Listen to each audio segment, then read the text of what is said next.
Ouh, eh ben il neige dehors, il fait pas très chaud, c'est l'hiver là, pas trop de quoi voler quoi.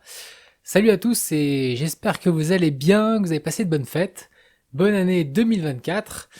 Et donc c'est l'heure de faire le bilan de 2023 et de faire les projets de 2024. C'est comme ça qu'on reste motivé, qu'on arrive à garder un petit peu la niaque en patientant pour attaquer la saison thermique.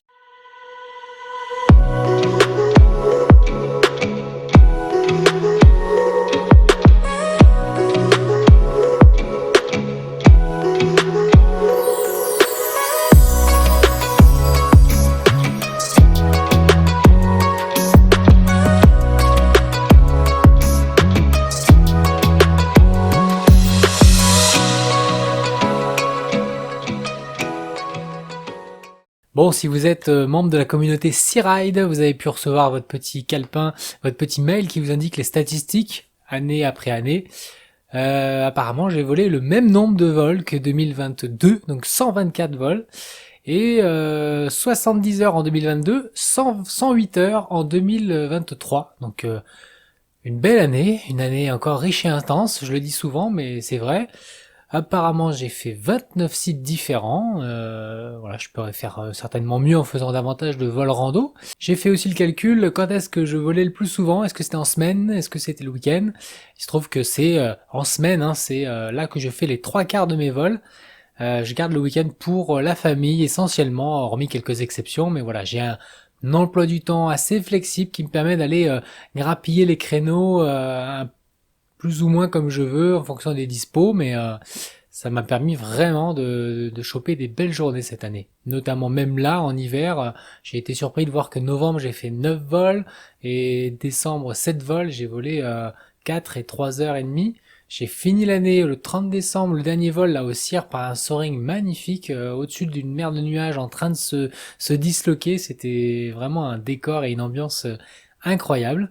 Mais voilà, il faut être météo-optimiste pour essayer de dénicher les créneaux. Après une pluie, il y a toujours peut-être une ouverture. Voilà, faut être un petit peu opportuniste parce que il y a que comme ça que des fois on arrive à de belles surprises.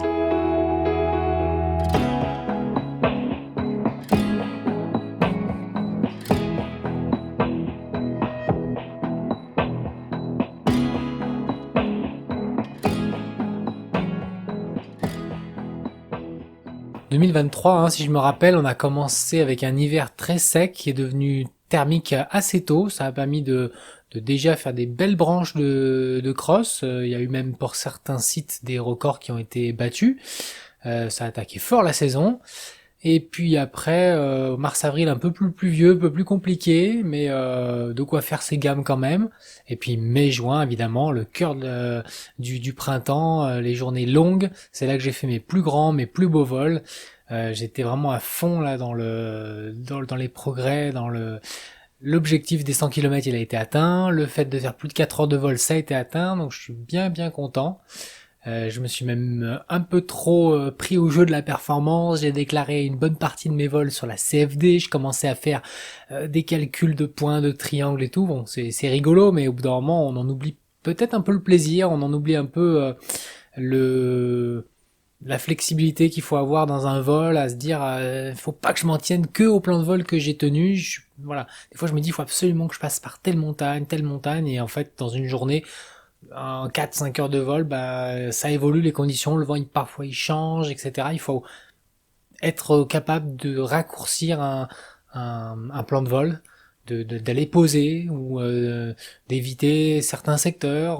Voilà, donc ça c'est important, il faut garder de la lucidité.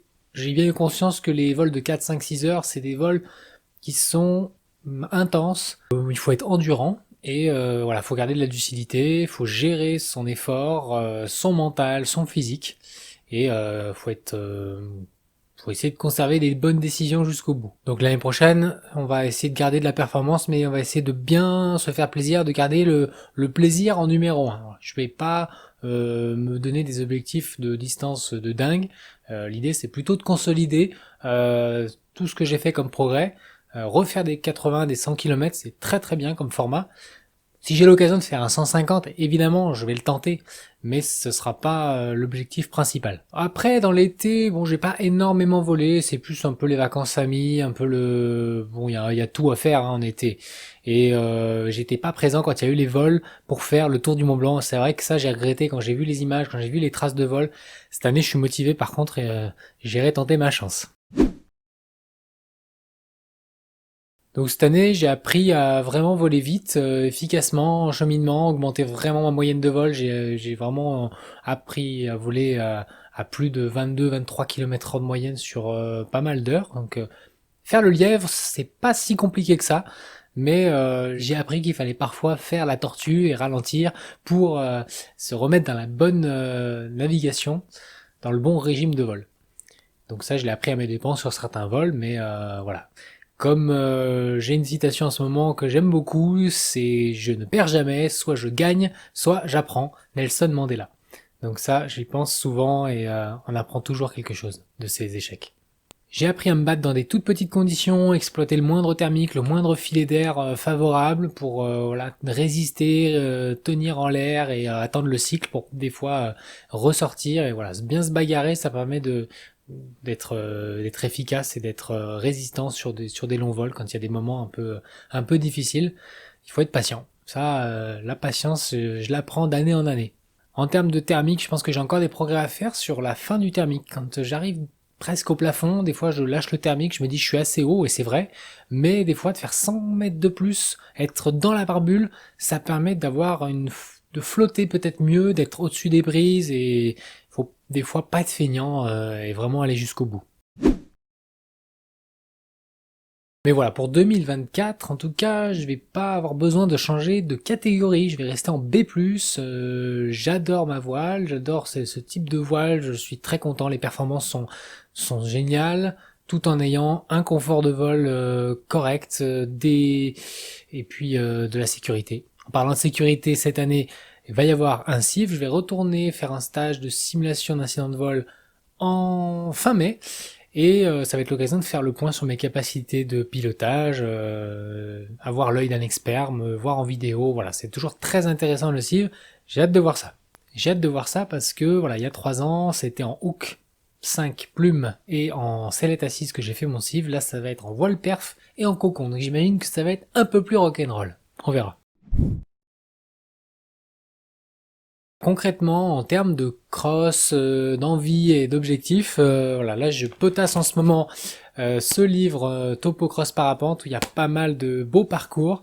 Je connais certaines sections, mais maintenant il faut que j'explore encore davantage. Théoriquement, j'ai qu'à relier certains bouts. Ça c'est la théorie, mais en pratique souvent c'est bien différent. Mais voilà, je vais essayer de m'ouvrir à d'autres massifs, à être il y a plein de secteurs que j'aimerais encore faire et là, j'ai fait des plans de vol déjà sur l'ordinateur, ça donne envie quoi. Je vais essayer de partir davantage de facettes. Je l'avais dit l'année précédente, je l'ai pas fait beaucoup. Quand je suis parti parfois de Saint-Hilaire, ça n'a pas marché, ni de Mont-Lambert, mais cette année, je vais essayer de vraiment démarrer mes crosses plus tôt, vers 11 heures par exemple, partir du col des Aravis, Mont-Lambert, Saint-Hilaire, la Sambuie. Voilà, il y a de beaux parcours à faire en partant un peu plus tôt. Et surtout, bah, il y a des grandes transitions à tenter cette année. Je me sens prêt à tenter la transition Granier, les Bauges. Ça, c'est un gros morceau. Pareil, les Bauges Beldon, raccrochés à Bramfarim de l'autre côté, il y a un bout de kilomètre aussi. Pourquoi pas Chartreuse Vercors, mais ça me paraît technique la raccroche, mais voilà, il y a de quoi faire. Si on veut étendre ces parcours, il faut sortir de sa zone et puis explorer. Donc dans l'idée, faire un grand tour des Bauges, partir de Chartreuse, aller jusqu'à Aiguebelette jusqu'au Relais du Chat et revenir du côté de Beldon, quoi. Là, il y a un beau triangle de 100 km à faire. Pourquoi pas un jour faire un Saint-Hilaire, Grenoble, Annecy, ou Saint-Hilaire, Grenoble, les Bauges et revenir. Voilà, il y a des triangles sympas, mais il faut savoir faire les grandes transitions. Et puis bien sûr, il y a toujours le Vercors qui est là. J'aimerais toujours faire des vols depuis le Moucherotte ou depuis le Serpaton. Voilà, ça a pas matché l'année dernière, j'ai pas pu le faire. Je vais pas forcer les choses, ça va forcément finir par arriver. Tout comme le vol bivouac, c'est arrivé l'année dernière au mois de septembre. On a fait une super session, c'était génial, du plaisir avant tout. Donc ça finit forcément par arriver.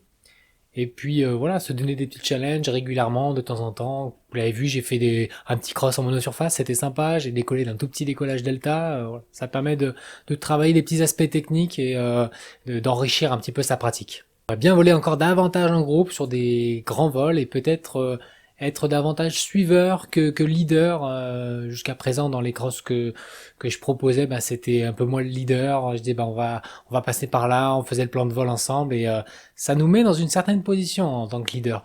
Là, peut-être que aller avec des gens plus expérimentés, me laisser un petit peu porter, ça me permettra de me concentrer sur d'autres choses et je vais certainement apprendre beaucoup.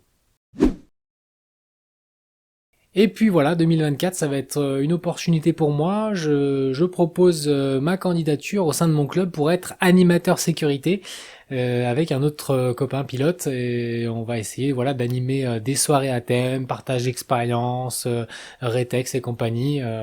Je pense que ça va vraiment me plaire et j'ai hâte de partager ça en live avec une petite communauté de pilotes. Ce genre de soirée, ça peut être hyper enrichissant. Donc je remercie vraiment mon club de me faire confiance de ce côté-là. Normalement, ça devrait se faire, donc j'ai hâte. Allez, je vous dis encore une fois bonne année. Je sais pas quels sont vos projets 2024, mais dites-moi en commentaire quelles sont vos envies, vos objectifs. Est-ce que 2023 ça a été une année à la hauteur de vos attentes? Moi, ça a été le cas. Donc voilà, hâte que la saison commence, que les thermiques arrivent. Je trouve que l'hiver c'est sympa, mais voilà, en parapente, on a hâte de démarrer le printemps. Et ben en tout cas, je vous dis à la prochaine, peut-être à bientôt sur un vol, sur un décollage. N'hésitez pas à venir me voir. Et sinon, à la prochaine vidéo. Ciao!